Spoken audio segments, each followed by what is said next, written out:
আপনার স্টোরিতে কয়েকটা পয়েন্ট অনেক ইন্টারেস্টিং। হুম, যেমন আপনি নিজেই ফার্স্ট লাম্পটা ডিটেক্ট করেছিলেন হুম, এবং ডক্টরকে গিয়ে ইনফর্ম করেছিলেন। Hmm, hmm. How did that happen? আপনি কি জানতেন যে মাঝে মধ্যে আসলে নিজেকে এরকম একটা সেলফ স্ক্রিনিং এর মধ্যে রাখতে হয় বা this is something that every women should do? আমার কিছু সিগনিফিক্যান্ট চেঞ্জ এসছিল যেটাকে আমি আসলে বুঝতে পারি না। যেমন আমার জ্বর।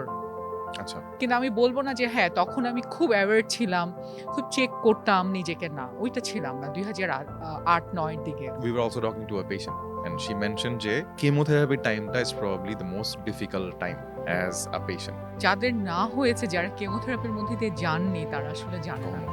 এটা ভয়ংকর একটা জার্নি। ১ম দিন যেদিন আমার কেমো স্টার্ট হলো, ১ম কেমোটা আমি আসলে ওইভাবে কিছুই বুঝতে পারিনি। কারণ তখন তো আমি একদম সুস্থ আমার কাছে মনে হচ্ছে। আমার যে মেইন যে কেমোটা ছিল টেক্সটের কেমোটার নাম, ওইটা আপনার ১ ঘন্টা যেত।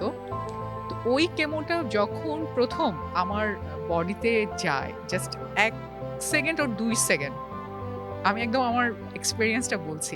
আমি দেখলাম কি ১ম দিন মানে ১ম বার আমার সবকিছু বন্ধ হয়ে গেল। নিঃশ্বাসই বন্ধ হয়ে গেল। আমি শুয়েছিলাম কিন্তু। শোয়া থেকে আমি উঠে গিয়েছি। তো যখন ওইটা চলছিল, তখন আমার আম্মা বসা আমার সামনে। আমি দেখলাম আমার অবস্থা দেখে আমার আম্মা ঠাস করে বিছানায় মানে আরেকটা বেডে পড়ে গেল। মানে আমার এত ভয় মানে আমি পুরা ডেড আরকি। মনে হলো যে আমি কিছুক্ষণের জন্য মারা গেছি।